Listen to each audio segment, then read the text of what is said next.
Hello everyone, my name is Matt. I'm from tspcalc.com, and this is an introduction to the TSP, also known as the Thrift Savings Plan.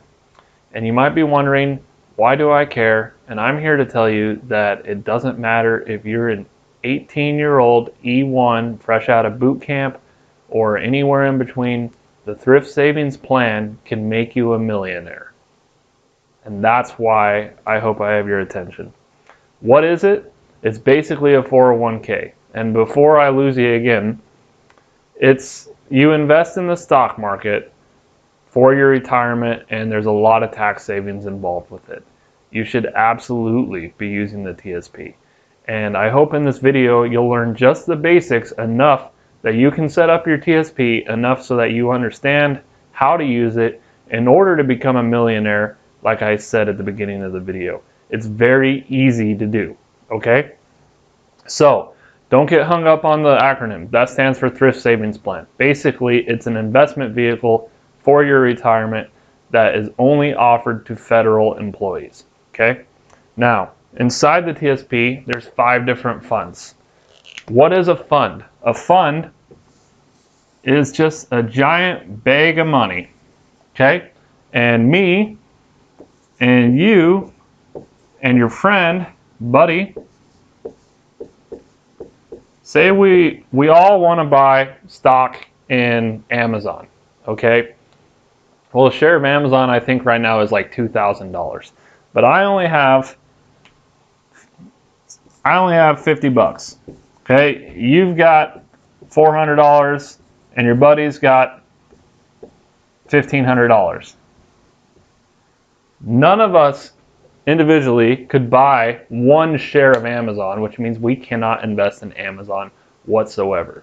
So what you do is you pool your money together in the fund. And together, all of us have at least, well, we have $1,950, all right? We're going to say 1 share costs $1,950. So together, the 3 of us can buy 1 share of Amazon. And that's the point of a fund. I don't own 1 share, you don't own 1 share, Buddy doesn't own 1 share. We all own a fraction of a share, and we own it through the fund, okay? And so that's what the TSP is. The TSP has like 2 million participants, every federal government employee, including active duty, GS, and many others. Anyone who works for the federal government, congressmen, okay, they all invest in the same fund, and the fund goes out and buys stocks for you. So it doesn't matter how much you put in, you can buy literally anything. You just get a very small fraction of it. If I put $50 into my TSP, I am buying an infinitesimally small share of Amazon. It might be 0.0001% of a share, but I am. And I'm going to explain that next, okay? So the TSP uses what's called an index fund.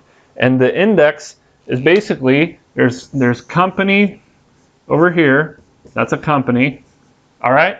And at this headquarters, they crunch some numbers, boop, boop, boop, and they spit out an index. And what is an index? It's just a list. It's just a list of companies. So this is the index, okay?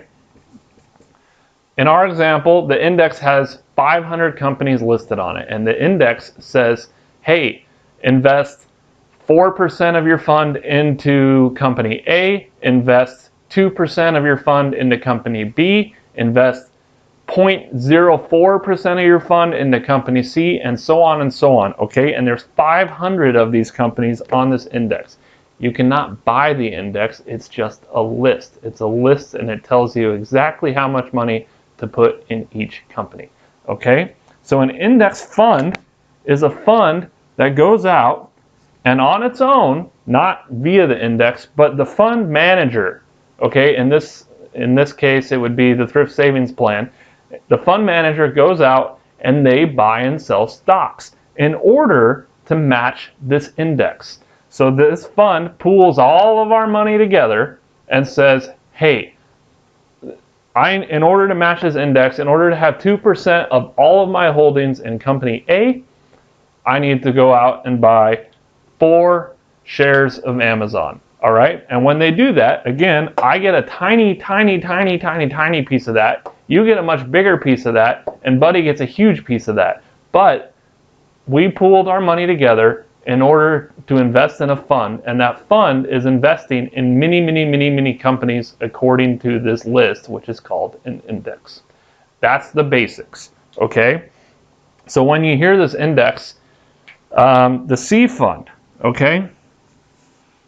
The C fund follows an index that is literally the top 500 companies in the United States economy.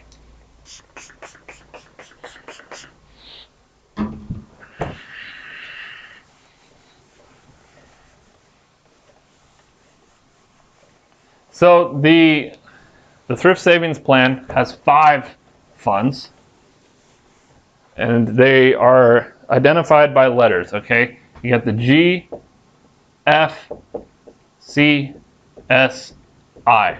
There's only 5 options. It's very simple, all right? So first, I want to focus on the C and the S funds. Okay, that's the U.S. economy. Literally, by definition, the entire publicly traded U.S. economy. So if you imagine the U.S. economy as kind of like a food pyramid, okay, just like that. Well, the C fund is buying the top 500 companies. That's the C fund, 500 companies, okay? And by definition, this is literally what the S fund means. The S fund buys everything else. So if you buy some C fund and some S fund, then you literally own through the fund, via the fund, you own a tiny fraction of every U.S. company that is traded on the stock market, okay? So that's the C and the S funds. Very straightforward to understand. Both of these do very well if you invest in both the C and the S funds. Instead of investing in individually companies, by investing in the entire U.S. stock market, you're not making the bet that Amazon's going to continue to grow. You're not betting in a single company. You're not betting in 3 companies. The only bet you're making is that the U.S. economy will continue to grow in the long run, okay? And that, historically, has been an excellent bet. If you go all the way back even to the 1920s and consider all of the catastrophic events that have happened in the world and the United States, okay? We have the Great Depression, World War I, World War II. You know, how many wars have we been in now? The Korean War, the Desert Storm, all these wars, all right? And then we had the dot-com bubble burst in the late 90s. We had the real estate bubble that burst in 2009. And you may have heard of all of this. But the thing is, despite all of these horrible things that have happened in the world, the C and the S fund have both averaged somewhere between 7 to 8% per year in the long run. Okay, so like I said earlier, the thrift savings plan is for your retirement. You're going to use this basically once you get out of the military, or when you retire from the federal government. You're going to be drawing money out of your TSP in addition to Social Security and your pension. Okay, your TSP is the icing on the cake, and it's up to you. It can be tiny icing on the cake. It can be almost worthless, even if you spend 20 or 30 years working for the federal government. If you don't use your TSP, it will not grow. But on the flip side, if you invest in your TSP and you invest primarily in the C and the S funds, and you invest for a long time, you are going to make a fortune. I guarantee you can become a millionaire by the TSP alone if you have 15 to 20 years to go. It's extremely simple to do. Invest in the C and the S fund. Don't worry about the next stock market downturn, because in the long run, even if the market crashes next year by 40%, and this is what stock market crashes look like. Okay, today's here. Going up. It could crash just like this overnight. But we've seen time and time again that a year or two later, it makes a full recovery and keeps going. And when you consider the big picture, do not focus on this. Don't focus on the recession, okay? If you look at the big picture, again, you're investing for retirement. Retirement is 20 to 30 years away for young people. It might be a little close for others. But if you're looking at least 9 years to retirement, then you're looking at this point. Don't focus on this, look at that, okay? So overall, you're gonna make 7 to 8%. And that has been true for like 100 years now, through all of those worldwide catastrophes that I just talked about. Okay? It's super, super easy. The only bet you're making is that the US economy will continue to grow, and historically that has proven to be a damn good bet. And these numbers have been backed up by 8 or 9 decades of stock market trading. This has always held true. And the C and the S, again, represent the entire US economy. So, what are the other funds? What else can you invest in? Well, the I fund is the same thing as the C and the S funds, but instead of being US, it's all international. And I'm not going to delve into it too much. Basically, you're investing in foreign markets instead of the United States. Foreign markets are more volatile. They don't have the long history of steady gains that the US economy does. But if you think that foreign markets are going to be going up soon, it's certainly reasonable to have a certain share of your portfolio being in the internationals. What a lot of people do is they'll do 30% of their TSP in C, 30% in S, and 30% in I, and put the other 10% in one of those. It doesn't matter. I recommend to new beginners, put at least 60% of your account between these two funds right here. And that's where you're going to get the 7 to 8% that's been proven time and time and time again. Okay? So the I fund is also an index fund, also investing in stocks. It's just that these two are US of A and this one is international. That's basically the only difference. Okay? The F fund is bonds. And you should know what bonds are. Basically, a bond is you're lending money to the government, and the government is promising to pay it back at a certain rate. Usually they pay, I don't know, like 3% interest per year on a bond. The thing is, when you invest in the F fund, you're not actually buying a bond directly. You're buying into the bond market. So imagine you buy a ticket for a soccer game. Okay, so that ticket has a face value, whatever you paid for it. Nominally, that's what it's worth, right? So if I pay $100 for a ticket to go to a soccer game, well, if I just keep it, then it's worth $100. But if I turn around and scalp it, if I try to sell it on StubHub or the secondary market, the price is whatever somebody is willing to pay for it. So that ticket that I paid $100 for might be worth $70 to the free market, or it might be worth $150 to the free market. It depends on the game, right? Well, the bond market is exactly the same way. If you invest in the F fund, it's worth whatever somebody is willing to pay for those bonds right now, which means that the price does fluctuate in the short term. The F fund will look like this. It can go up and down and up and down and up. But if you look at the long term, in the long term, the F fund, again, will kind of peter out, and in the long term, you'll make 2-3%, sure. You can have a negative year because of this. What'll happen is if the stock market is soaring, and these three, CS and I, are stock markets. If the stock market is soaring, just going up and up and up and up and up, what'll happen is people won't want to buy bonds, so instead they'll go and buy stocks. And what that does is it drives down the price of bonds because nobody's buying them.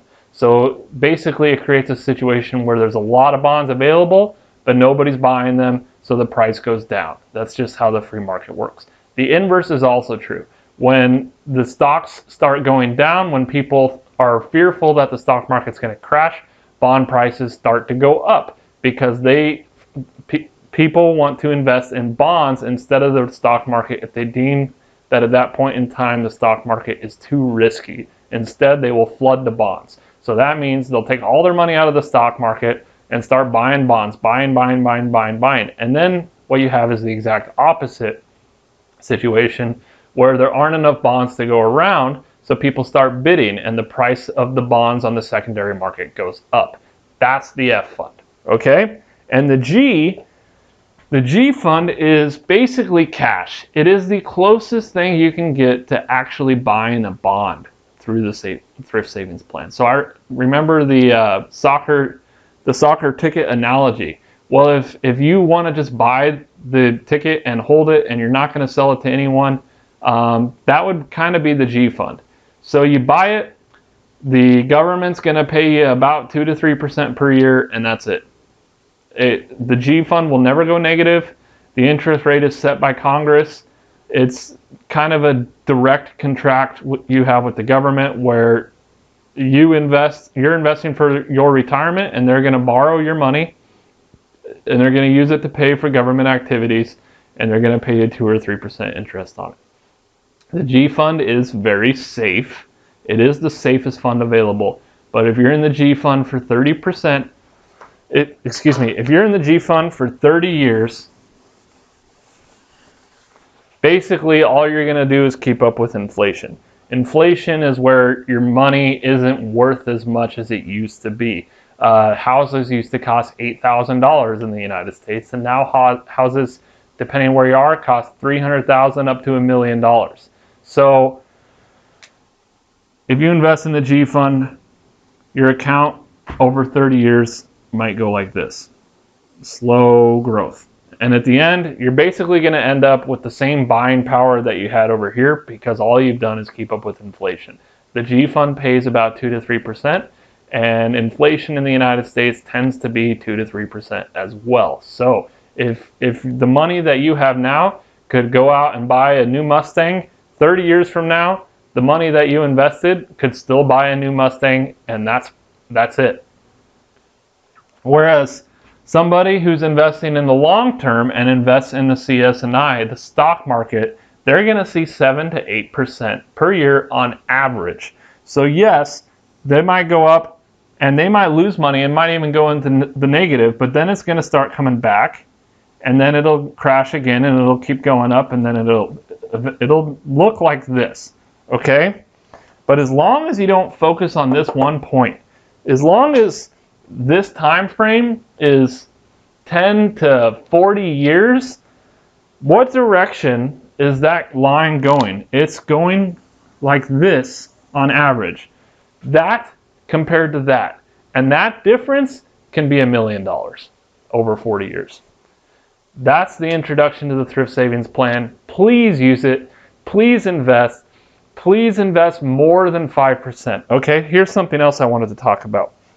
For most participants in the TSP, you can get matching contributions from the government, which means if you decide to put in 5% of your salary, then the government will also put in 5% of your salary. The calculation's a little bit more complicated than that, but for the sake of simplicity, basically you need to put in 5%. If you don't, that's like leaving money on the table, okay? So if I only invest 2% of my salary, then the government's not going to invest 5% to match me. They're going to invest substantially less into my retirement. And so that's free money. If I put $10 in, then the government puts $10 in. So I just got $10 for free from the government. And for that reason, if you have matching, which now applies to everyone except active duty on the old retirement system before BRS. If you're pre-BRS, you don't get matching funds. As far as I know, everyone else does. All federal employees, and then active duty who are on BRS, you do get matching, which means you should absolutely be investing 5% of your salary because you're going to get matched on that. The government is going to give you free money if you invest 5%. So at least do that. But honestly, I recommend, even for someone who's starting out, just set it at 10. You're probably starting a new job with the federal government, and for most cases, the job you just got pays more than the job you had before.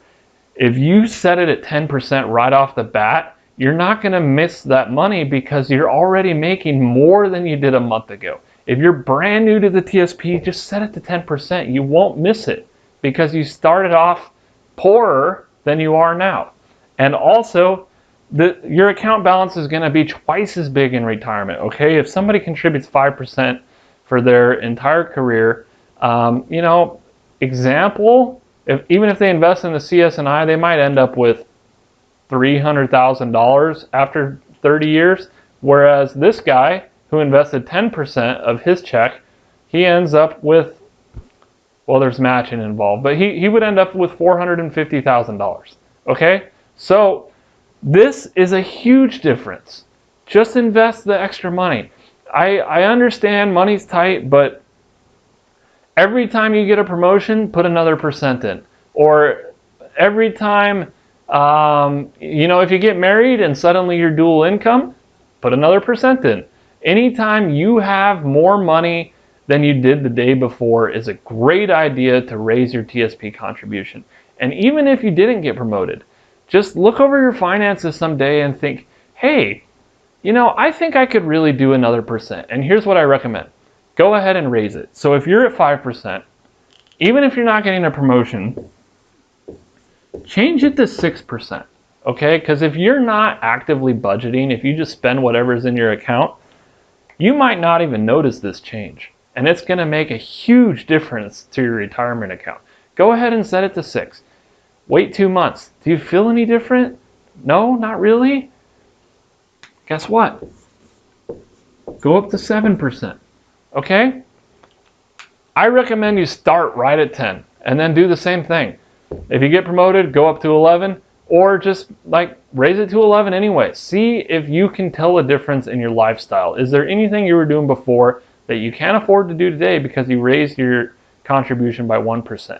Most people won't even notice it. So what do you have to lose? And that's the introduction to the thrift savings plan. GFCSI. And as long as you're looking at long term, at least 10 years, I would say, you want to invest primarily in these two, maybe a little in that one. If you've got 30 years to go, you shouldn't have any money in the G and the F at all, because it's just going to sit there and do almost nothing for you when it could be working for you. It could be growing over here in the long run. One final thing. The TSP has what's called life cycle funds, which is really just these 5 put together. That's all it is. So the life cycles are based on some crazy formula that estimates when you're going to retire. So if you're going to retire in the year 2050, then you would use life cycle 2050. And all this is these 5 funds put together in some percentage. So the life cycle 2050, it might be that piece of the pie could be C, this piece of the pie could be S, that piece of the pie could be I, that piece of the pie could be F, and then G over there. So this isn't necessarily accurate. This is just, it's a pie. So 2050, you're gonna have more of your money invested in C and S right now because you have a long time before retirement. So you're gonna have something probably like this, where that's the C and the S, there's the I fund, and then just a little bit in G and F. And then as you get closer to retirement, as you get closer to 2050, it automatically becomes a more and more conservative investment. So in 2048, it's going to look more like this, where C and S are a much smaller portion. Maybe at that point, together they only make up a quarter of your portfolio, and then the rest of this would be bonds. A very small slice would be international, and then you'd have a lot in the G fund, basically cash. Okay, so the life cycles are automatic. They were set up by people who are smarter than us, trying to get you to invest heavily in stocks now, and then move more and more towards safer funds when you get closer to retirement. If you don't want to think too much about your TSP, this is a very good way to go, honestly. The only problem I have with them is that If you're not retiring until 2050, why would you put any of your money in cash? Why would you put any of it in bonds? Like I said it before, that money can be invested in the stock market. It can be invested in something that's going to grow. The US economy is almost guaranteed to grow over the long term because it always has. So if you invest in the C and the S, if you take this G and F money, that instead of investing in the L fund, just figure out what the L fund percentages are. Say it's got 5% of your money in G, 5% in I, and add that on to the C and S. So you should just be invested in C, S, I, and maybe a little bit of F. And that's it. That's the thrift savings plan. I hope you understand this. Watch it again. Read tsp.gov. It's got a lot of great information on it. But basically, this account, this thrift savings plan, is the difference between you retiring a millionaire and you retiring and just getting by. Please invest. Please get out of the G fund, invest in these three primarily, and please contribute more. 5% minimum, but it would really make me happy if you would do 10%. You'll be better off. You'll thank me later. Thanks.